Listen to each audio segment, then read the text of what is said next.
Thank you, Dylan. Good job tonight. He kind of reminds me of somebody. He was rummaging around for a microphone to use back there, and he found one, and on the outside it said Myron. He said, I think I'll use this one. So that's the one he's got on. Appreciate you doing a good job tonight. He and Lindley are doing a good job as our summer interns. They're staying really busy, and I know that you'll probably hear more and more about some of the activities as the summer continues to progress, but they are being very busy in the work this summer along with Warren. So tonight, in our one-book series, we come to the book of Nehemiah. So if you have a Bible and you want to go ahead and turn to Nehemiah, feel free to do so. As we mentioned in our previous study of Ezra and Nehemiah basically go together. They tell a similar story. They tell one story, really. They fill a piece of history for Israel that tell about the return from the Babylonian and then what would eventually become the Persian exile. And so maybe just a very quick summary of the history of Israel up to this point might be helpful. About 1,000 years before Jesus, the first king of Israel, of course, was Saul.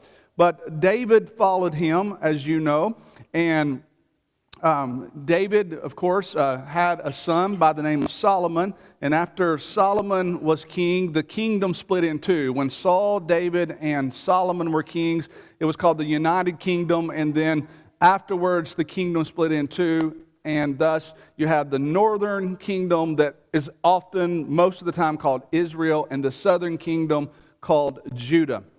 Neither kingdom was totally faithful, as you probably remember from your Old Testament Bible studies, but especially Israel, if you had to rank the one that was worse, Israel would have been the kingdom that was worse. And so they were sent off into captivity, Assyrian captivity, first around the year 722 BC. About 100 years later, the date that's normally given is around 606 BC. Judah then was punished with Babylonian captivity under the hand of Nebuchadnezzar. But it was while Judah was in Babylonian captivity that Babylon, I should say, was overtaken by the Persians. So they took control of the kingdom and also of these exiles from Israel or Judah. And it was during that time that the Persians said, you can start going back home. And so they released them in 3 waves. And this would be what we know to be the books of Ezra and Nehemiah. Ezra and Nehemiah tell the story of those 3 waves coming back to Jerusalem. The first wave of captives returned around 536 BC under the leadership of Zerubbabel, as we studied about in Ezra chapters 1 through 6. The second group came back under the leadership of Ezra around 458 BC, and that was the latter part of the book of Ezra that we studied last time we were together in this series. And now the third and final group are going to be returning under the leadership of Nehemiah. This is sometime around 445 BC. Now, it was roughly about 70 years before Nehemiah's return that the temple had already been rebuilt. Remember, when Zerubbabel came, his leadership caused the people to want to rebuild the temple. So 70 years before, the temple had been rebuilt. But all this time, the walls that Nebuchadnezzar had destroyed around 586 BC were still laying in ruins. And something needed to be done about it. So that's what the book of Nehemiah is all about. It's about Nehemiah hearing the story about the walls laying in ruins and being motivated to want to do something about it. His defining moment as a leader of God's people was he was able to motivate a bunch of people to do something that for a long time needed to be done. And he was able to motivate the people to get involved and be involved. And in 52 days, according to this book, they were able to achieve that great feat of rebuilding the wall around Jerusalem. So Ezra and Nehemiah tell about three great leaders. These leaders all were involved in a particular special aspect of leadership. As we mentioned, Zerubbabel oversaw the rebuilding of the temple. Ezra, when he came in with those exiles in that second wave, he led a renewal, a restoration, if you will, of respecting the law, of getting back to God's will. And then Nehemiah, of course, oversaw the rebuilding of the walls. Now, I want you to keep those three big works, those three big things that needed to be done in the return from Persian exile. Keep those three things in mind. The work of Zerubbabel, Ezra, and Nehemiah, and what they were really involved in. The rebuilding of the temple, the reestablishment of the law, and then the reestablishment of the law, and then the rebuilding of the wall. Keep that in mind, and we're going to come back to that at the very end of our lesson in Nehemiah chapter 13.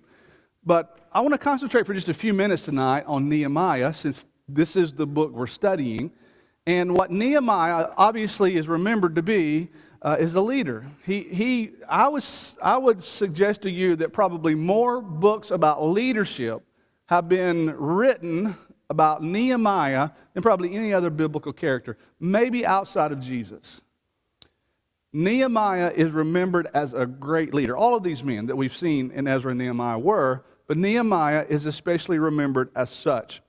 And so I want us to focus on some of the great characteristics that Nehemiah possessed, and it's what causes us to remember him in this way as being a leader of God's people. And so if you just go to chapter 1, and these are going to be kind of scattered through some of the chapters. We'll just briefly note some of these as we go through. We obviously can't study the whole book tonight in the amount of time that we have. But let's look at three of those great characteristics of leaders. If you are a person who leads people in any capacity, these are things to remember. But I think this would especially apply to those who lead people in the spiritual kingdom, the church today. Number one, Nehemiah cared about people.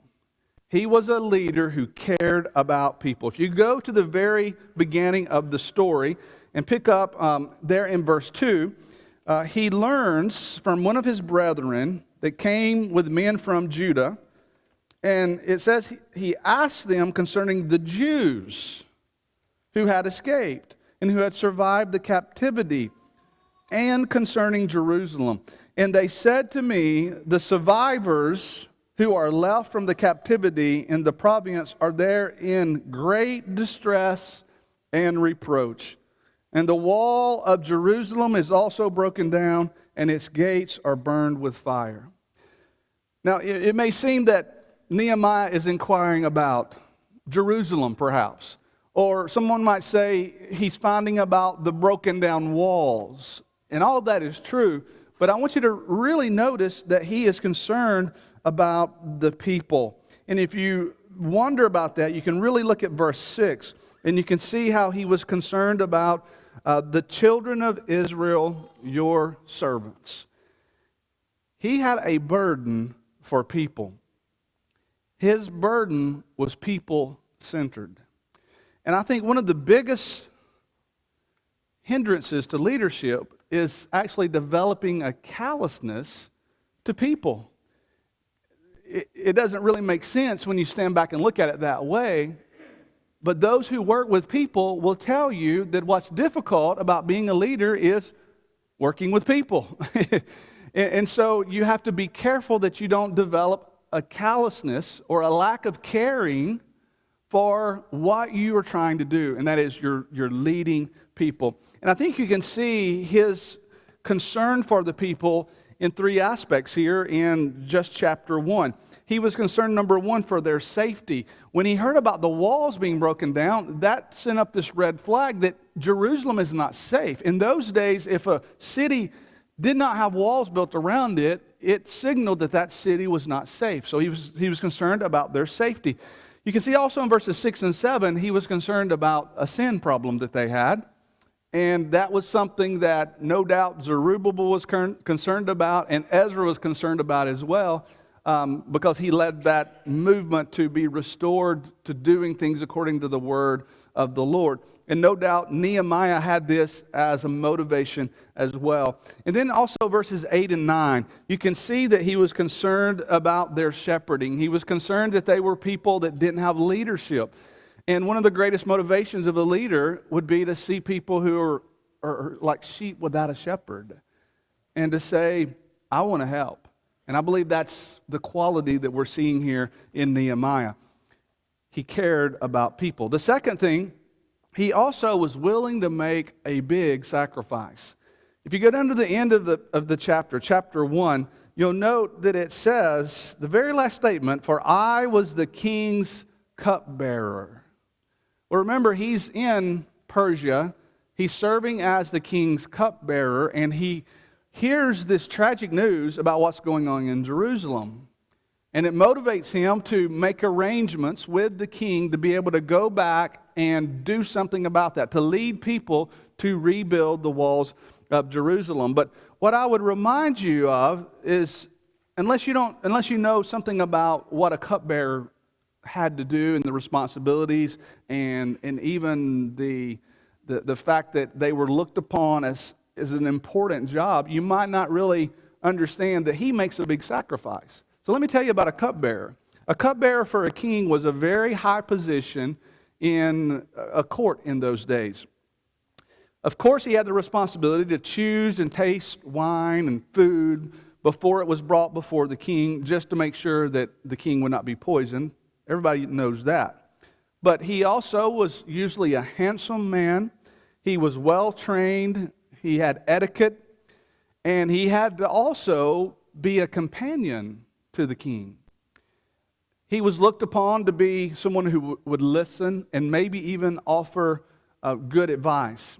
He enjoyed super close access with the king, and so he had to be a very highly trusted individual.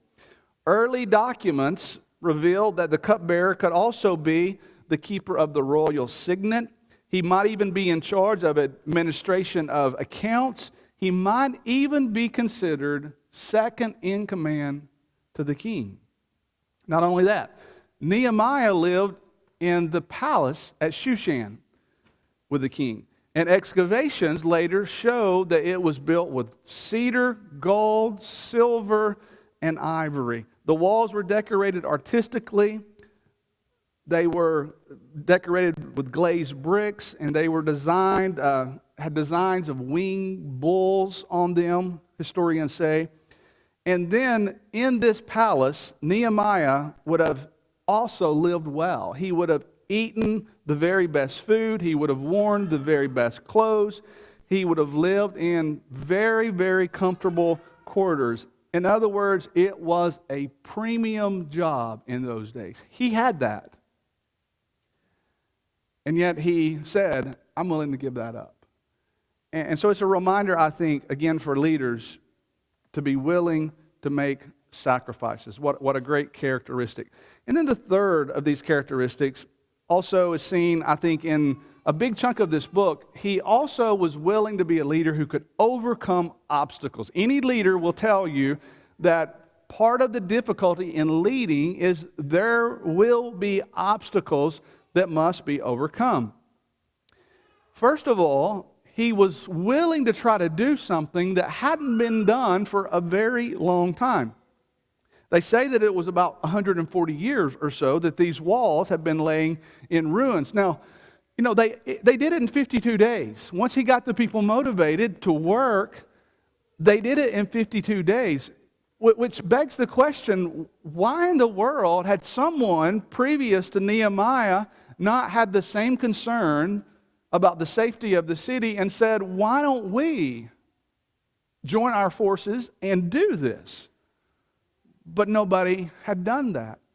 And so what I'm saying is there's an obstacle of doing things that seem easy, but nobody seems to do. Nehemiah was one who was willing to take on and overcome that obstacle. Secondly, he also had to overcome the obstacle of naysayers and enemies. I don't know another way to say that. Nehemiah chapter 4 is a reminder of this. It's a reminder that half of doing something well is fighting off the gnats and the mosquitoes that bug you. That's exactly what he had to do. When they were engaged in the rebuilding of these walls, there were these enemies who were discouraging them, trying to get them to stop doing what needed to be done. It got so bad that half of the workers had to stand guard for the other half that were actually doing the work of the wall. You had to have half the people guarding the people that were doing, the other half that were doing the work of rebuilding the walls. So there will be obstacles, and leaders have to be reminded of that, and they have to be willing to work beyond that.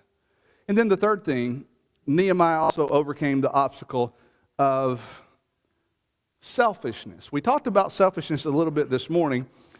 What you can see in chapter 3 is he got individuals, he got groups of people to be willing to work side by side. And that's one of the difficult things of being a leader, is getting people who are different, have their different personalities, their different likes and dislikes. And the reason we struggle with selfishness is because we like it our way, as we talked about this morning, and it's difficult at times to work side by side with someone that's different than you.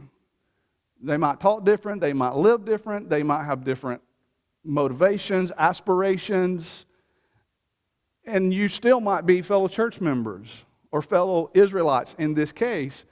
And he was able to put together a coalition of people and overcome the obstacle of people not having previously worked together to get this done. And they were able to get it done. Again, according to chapter 6 and verse 15, they did this in 52 days. Really quite amazing. Nehemiah was a leader of people. And we've seen some of these great qualities. But I told you I wanted to come back to something. I wanted to go back to chapter 13. Because there's an important thing to see about leaders in chapter 13 that it might seem discouraging if you're a leader, but I believe you'll see that it's really not. Here's the last thing we learn about Nehemiah from chapter 13. Nehemiah couldn't save people without Christ. Now, what's chapter 13 all about? Well, the book of Nehemiah, it seems, ought to end in chapter 12. One of the reasons that I know that the book of Nehemiah is inspired is because if just any man were to write this book, he would stop at chapter 12. He would stop at chapter 12 when it seemed like things were just like they ought to be.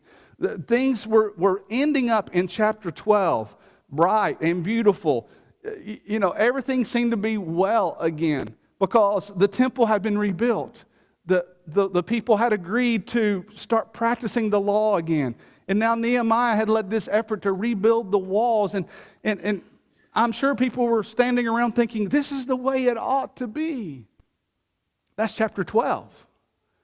But when you get to chapter 13, and we don't have the time, of course, to dig in and to read much of it. You can read that later. But when you get to chapter 12, Nehemiah goes on a trip back to Persia. And when he comes back from that trip from Persia, guess what he finds? He basically finds all the work that Zerubbabel had done and that Ezra had done and that he had even done. He finds all of that work being in a state of disrepair. Now, not literally, the temple hadn't been torn down again. Literally, the people hadn't said, we're just going to not do the law at all. They hadn't torn down the walls, but in a spiritual or a figurative spiritual way, a lot of the accomplishments had become a big setback. And what you really see here in Numbers, or rather Nehemiah chapter 13, is that the temple that Zerubbabel had rebuilt is in spiritual ruins. They're not doing what they should do in the temple. They had let some of the enemies, some of the people that tried to stop them from building the wall, move in and live in it. And he finds the work that Ezra had done to restore the law. He finds the people not really following the law anymore. They're not honoring the Sabbath anymore. How discouraging must that have been? And then he finds that the walls that would provide the safety of the city are not being managed properly the way that they should have been to keep out the dangers of the city. And so what then is the point of Nehemiah, the 13th chapter? And if you look at Nehemiah chapter 13 and verse 31, the very last statement that Nehemiah makes in this book, the very last thing that's recorded here, you'll find these words when he says, "Remember me, O my God, for good." What in the world does that even mean? It seems like he's crying out to say, I tried, please remember that I tried. But based on what you see in chapter 13, it almost looks like Zerubbabel, Ezra, and Nehemiah really didn't succeed. I think they did, but I think there's a point here. And the point is this: they couldn't save the people without Jesus. The whole purpose of the Old Testament, the whole message of the Old Testament is, you folks need a Messiah. You need to be rescued. You are like a sheep without a shepherd, and you need that great shepherd to come. You need the Messiah to come. You need to be saved. And as much as Zerubbabel and Ezra and Nehemiah tried, I think that's what chapter 13 suggests, and that is, you can't save people until the Messiah comes. That's what's wrong at the end of chapter 13 of Nehemiah. That's what the Old Testament's all about. A Savior, a Messiah is coming. And I would say to leaders, this lesson to learn is that what you're doing is not trying to save people by yourself. You're trying to lead people to Jesus, because He's the only person, He's the only one that can save people. Let Jesus be the reason and the target of leadership. And remember, we have no success without leading people to Jesus. That is the only way people can be saved. I think that explains the end of this interesting book. If you've ever wondered why it ended that way, I think that perhaps is the reason. I mentioned that the whole Old Testament is really a story that says you need to be looking out for a Messiah. You need to be watching for the Messiah to come. And you know, I think that is also the message of the New Testament. In context, it is, you too need a Messiah. You too need a Savior. Now, He's come. We know that. But the message remains the same. You need Him. I need Him. You need Him. Everybody needs the Messiah. Everybody needs the Lord. Everybody needs a Savior. And so we want to extend the invitation this evening in case someone here this evening is willing and wanting to respond to their Savior, Jesus. We will gladly assist you right now as together we stand and as we say.